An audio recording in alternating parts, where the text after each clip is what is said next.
Hi everyone and welcome back to another video. So in this guide I will show you step by step how to buy S&P 500 on Plus 500 in 2026. Simple and effective. So first thing, open a Plus 500 account. If you don't already have an account, create a Plus 500 account, complete identity verification, personal information account setup.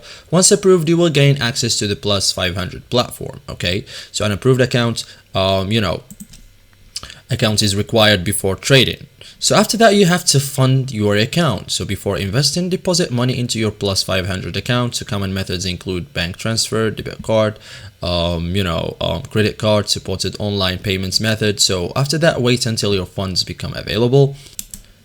So after that, you have to search for S&P 500 product. Okay, so you have to do that, like look for S&P 500 ESSPY VOO IVV. So available products may vary depending on your region and account type. So review instrument type, fees and spreads, leverage, settings, product details, and then select the products, confirm like ticker or symbol, product type, trading conditions, and then click buy, and that's it. So select buy, then enter trade size, investment amount. If using CFDS, review leverage carefully before opening the position, and understand the risks before using leverage. So review the trade and confirm the trade, and then after opening the trade, continue building your exposure. And that's it, guys. Thank you for watching this video and see you in the next tutorial.